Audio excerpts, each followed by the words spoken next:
बागेश्वर धाम में हादसा क्यों हुआ?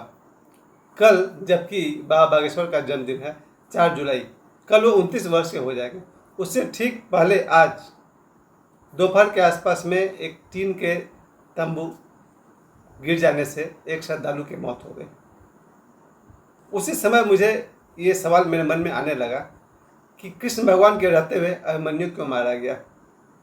एक तरफ आप देखिए धीरेन्द्र कृष्ण शास्त्री, जो कि सभी को भविष्य बताते हैं, सभी को मतलब जिनके जिनकी अर्जी लगती है, उन्हीं के जन्मदिन से एक दिन पहले उनके सिद्धपीठ पर एक श्रद्धालु की मौत हो गई। तब मेरे मन में कुछ प्रश्न उठे कि भगवान कृष्ण के होते हुए अभिमन्यु क्यों मारा गया। बाबा धाम, बैजनाथ धाम, जहाँ की आज से कुछ साल पहले मैं वहाँ गया था, उससे 2 दिन पहले श्रद्धालुओं की 100-200 से अधिक कांवड़िया लोग की मृत्यु हो गई थी, भगदड़ मच गई थी। बाबा धाम की बात कर रहा हूँ, शायद 2018 या और पहले की बात है, 2015 के आसपास की बात है। बाबा धाम में एक दिन सुबह अचानक, सावन का महीना था, भगदड़ मच गई। किसी ने कह दिया कि भाई दरवाज़ा खुल गया है, पट खुल गया है, लोग दौड़ पड़े, 100-200 लोग की मृत्यु हो गई। क्यों हो गई? बैजनाथ धाम जैसे सिद्ध पीठ, जिसको कि कहा जाए कि वो 52 जो सिद्ध स्थल है उनमें से है, तो बाबा धाम में श्रद्धालुओं की मौत हो गई। क्यों हो गई?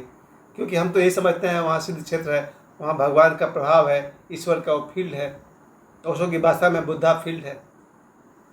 फिर वैष्णो देवी, अमरनाथ, केदारनाथ में हाल में कुछ श्रद्धालुओं की मौत हो गई। इससे नास्तिकों को बहुत बल मिलता है। जो लोग नास्तिक तर्क वाले हैं उनको तुरंत याद आता है कि भाई ईश्वर नहीं है। भाई इससे बड़ी खुशखबरी और क्या है कि ईश्वर नहीं है। और ईश्वर नहीं है तो सबसे बड़ा फायदा यह है कि जम के पाप करो, बस कानून से बचते रहो। आदमी क्यों चाहता है कि ईश्वर नहीं है? सिर्फ इसीलिए कि वो जम के पाप कर सके, बेविचार कर सके। ईश्वर तो है ही नहीं, कानून से सिर्फ बचते फिरो। ईश्वर की व्यवस्था पर प्रश्न उठता है। क्यों बोधगया में 7 जुलाई की बात है, 7/7/2013 के आसपास की बात है, बोधगया में 7 बम विस्फोट हुआ। अगर बोधगया को भगवान बुद्ध का क्षेत्र कहा जाए तो क्यों वहाँ 7 बम विस्फोट हुए? ओशो की सबसे नज़दीकी जो केयर टेकर थी, माँ निर्वाणो, क्यों सिर्फ 39 साल 40 साल की उम्र में उनकी असमय मृत्यु हो गई? अगर मैं सिद्धों की बात करूं तो आपको लगेगा कि भगवान कृष्ण से लेकर के अब तक सिद्ध, बहुत सारे सिद्ध हैं जिनके घरों में असमय मृत्यु होता रहा। स्वयं भगवान कृष्ण की बाकी 7-8 बहन की असमय मृत्यु हुई है। ये तो 8वें पुत्र थे ना, उससे पहले आप रामायण में देखेंगे तो आपको वहाँ भी दिखेगा। स्वयं माता सीता की मृत्यु को आप क्या कहेंगे? वो भी पूर्ण जीवन तो नहीं जीती। जब उनका दोनों बच्चे लव कुश 12 साल के आसपास में हैं, तब माता सीता ने दुनिया छोड़ दिया। असमय मृत्यु तो वहाँ भी है। इससे लॉजिक जब आप उठाएंगे तो आपको समझ में आएगा कि अगर भगवान राम सर्वशक्तिमान हैं तो फिर उनकी अर्धांगिनी को असमय धरती क्यों छोड़ना पड़ा? मुझे लग रहा है कि उनकी उम्र 40 साल के आसपास होनी चाहिए। अगर बच्चे 12 साल के हैं, उन्होंने 14 साल का वनवास भी भोग लिया, 34, 14, 48, 50 साल के आसपास उनकी उम्र हो सकती है जब माता सीता ने धरती छोड़ा होगा। इन सब को, घटनाओं को आप गौर से देखेंगे तो आपको लगेगा ईश्वर नहीं है।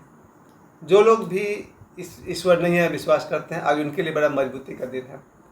सबको लगता है बागेश्वर धाम में ये हादसा हो गया और 3 शेड गिरने से एक श्रद्धालु की मौत हो गई, लेकिन इसके पीछे विचार करने की ज़रूरत है।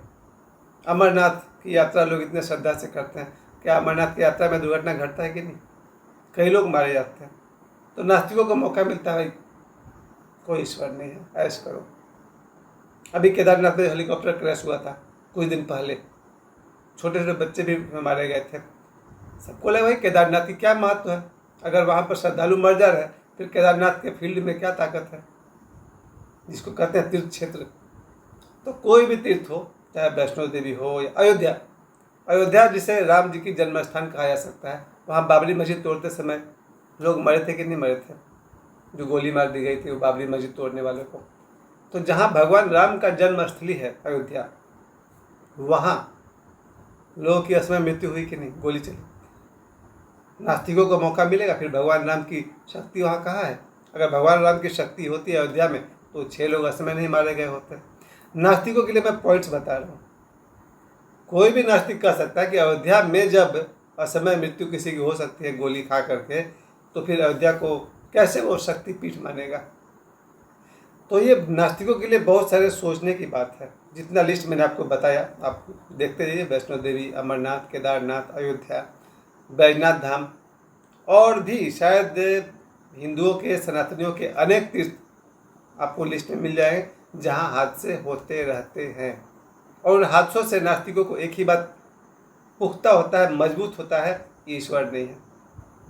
और आज विशेषकर सबसे बड़ी बात आज जो बागेश्वर धाम में हुआ, इसको लेकर के हम लोग साल 2 साल से बिल्कुल भरोसा करते थे कि वहाँ पर हनुमान जी की शक्ति है, सन्यासी बाबा की शक्ति है, दादा गुरु की शक्ति है। उस क्षेत्र में शक्तिपीठ में ये जो हादसा हुआ है, एक श्रद्धालु की मौत हो जाना, कल वो जन्मदिन मनाने आया था दिन शास्त्री जी का और एक दिन पहले ये हादसा हो जाना, बहुत सारे नास्तिकों को ये मौका देता है दिमाग में सोचने का कोई शक्तिपीठ नहीं है वो। जब लोग ईश्वर को इनकार कर सकते हैं, शक्तिपीठ को भी इनकार कर सकते हैं। मेरा अपना जो इसमें मंतव्य है वो ये है कि पहली बात कि आज 3 जुलाई है और 3 जुलाई को मेरे परम गुरु निखिलेश्वरानंद जी, जिन्हें डॉक्टर नारायण दत्त श्रीमाली जी भी कहते हैं, उनका आज महापरिनिर्वाण दिवस है। यानी 3 जुलाई 1998 को मेरे उपस्थिति में वो बांद्रा में लीलावती हॉस्पिटल में उन्होंने शरीर छोड़ा। मैं उस समय बांद्रा पाली हिल में रहता था। बिल्कुल मैं 1 किलोमीटर 2 किलोमीटर के अंदर में था जहाँ पर श्रीमाली जी ने अपना देह त्याग किया। 3 जुलाई 1998 को डॉक्टर नारायण दत्त श्रीमाली यानी कि स्वामी निखिलेश्वरानंद जी, परमहंस निखिलेश्वरानंद जी ने शरीर त्याग किया। आज उनका महापरिनिर्वाण दिवस है 3 जुलाई। और कल इन्हीं श्रीमाली जी के सुपुत्र अरविंद श्रीमाली जी का जन्मदिन है, जिनसे मैं धनबाद में मिला था और 50-100 लोग से अधिक लाइन में खड़े थे। पर मेरे बेटा और बेटी मेरे साथ में था, सभी पैर छू के प्रणाम कर रहे थे। तो मेरे बेटी ने मुझसे कहा कि वो और किसी से बात नहीं की, सिर्फ आपसे बात की है। क्योंकि हम जब पैर छुए उन्होंने मुझसे कोई बात की, मुझे कुछ लिख कर दिया जो यहाँ रखा हुआ है, रामायण में मैंने लिख कर रखा हुआ है। तो मेरी बेटी और मेरा बेटा, उसमें बहुत छोटा था, वो लोग 2015 के आसपास की बात है, मेरे दोनों बच्चों ने कहा कि इतनी लंबी लाइन में उन्होंने किसी से बात नहीं की, सिर्फ आपसे बात की। मेरा सोचने का तरीका है दूसरा। तो आज जो नास्तिकों के मन में जो प्रश्न उठ रहा कि बागेश्वर धाम में हादसा क्यों हुआ, इसकी गहराई में जाइए। ईश्वर का जहाँ जहाँ क्षेत्र है, चाहे अयोध्या हो या वृंदावन के बारे में तो मेरे पास अभी तक कोई नेगेटिव न्यूज़ नहीं है। ईश्वर का जहाँ जहाँ क्षेत्र है उन सब में आपको एक बात मानना पड़ेगा, ओशो ने हमेशा जोर दिया, गॉड नहीं है, गॉडलीनेस है। यानी कि ईश्वर नहीं है, ईश्वरत्व सब जगह है। जिसको मैंने कल बताया भी था अपने स्वामी जी को कि ईश्वर का मतलब प्रोग्रामिंग, एग्जिस्टेंशियल प्रोग्रामिंग, अस्तित्व की अपनी प्रोग्रामिंग है। इसी अस्तित्व के प्रोग्रामिंग को ईश्वर कहते हैं। बीज धरती पर पड़ेगा तो पौधा हो सकता है, यही ईश्वर है। यानी प्रोग्रामिंग है, बीज धरती पर पड़ेगी, वृक्ष बनेगा, नष्ट हो गया तो नहीं बनेगा। इसी को कहते हैं ईश्वरत्व, गॉडलीनेस। ओशो ने हमेशा गॉडलीनेस पर ध्यान दिलवाया। पानी भाप बनेगा, इसके लिए ईश्वर को बैठने की जरूरत नहीं है, वो उनके प्रोग्रामिंग का हिस्सा है। उसी तरह से हम सब अपने अपने कर्मों को का फल भोगना ही पड़ता है, नहीं बच सकते आप। प्रोग्रामिंग ये है कि अगर, जैसे मैं अपनी बात करता हूँ, हमेशा अपनी मैं बात करता हूँ कि मेरी पत्नी का देहांत 9 साल पहले हो गया। अगर कोई कहे कि नहीं मैंने कोई पाप नहीं किया है, भगवान ने अन्याय किया, मेरी पत्नी को मार दिया, गलत कह रहा। कहीं ना कहीं मैंने, सरोज पांडे ने कुछ न कुछ ज़िंदगी में मिस्टेक किया है, तब आज वह फल भोग रहा। मैं फिर से कहूँ अपने बारे में, अगर मेरी पत्नी का देहांत हुआ है असमय, तो कहीं ना कहीं मैंने अपनी ज़िंदगी में पाप किया है जिसका मैं आज फल भोग रहा हूँ। आप कहेंगे नहीं कोई फल नहीं भोगता, ऐसा कुछ हो ही नहीं सकता। मैंने कहीं ना कहीं ज़िंदगी में गलत किया है, तब आज मेरे ये ज़िंदगी जीनी पड़ रही है बिना पत्नी का। इससे मैं कहता हूँ ईश्वर। हम बुरे कर्म करके नहीं बच सकते ईश्वर से, कुछ समय के लिए बच सकते हैं, 40-50 साल के लिए, कभी कभी 1-2 जन्म से बच सकते हैं, पर बच नहीं सकते। यही हमारा सनातन धर्म सिखाता है।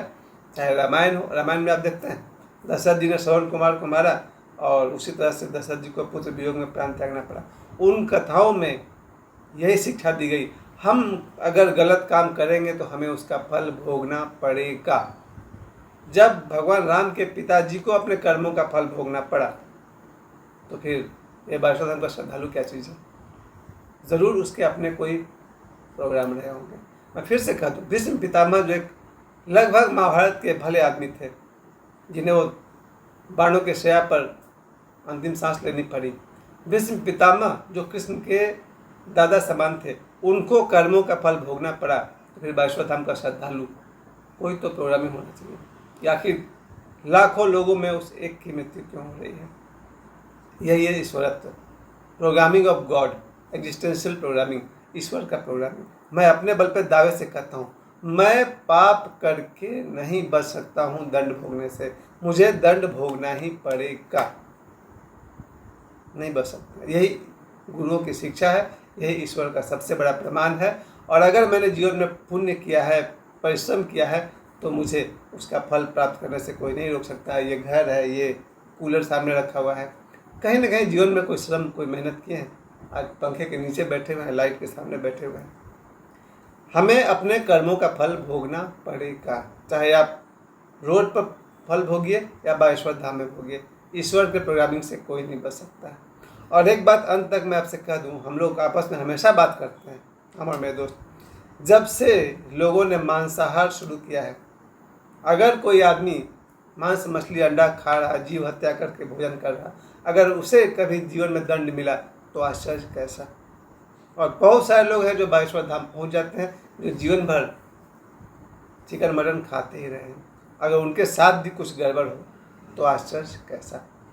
तो चाहे भगवान कृष्ण की नगरी हो, चाहे भोले बाबा की नगरी हो, या बाबा बागेश्वर की नगरी हो, अपने कर्मों का फल भोगना ही पड़ेगा। और कल 4 जुलाई को मेरी तरफ से पंडित धीरेन्द्र कृष्ण शास्त्री को, बागेश्वर धाम सरकार को उनके जन्मदिन पर बहुत बहुत बधाई।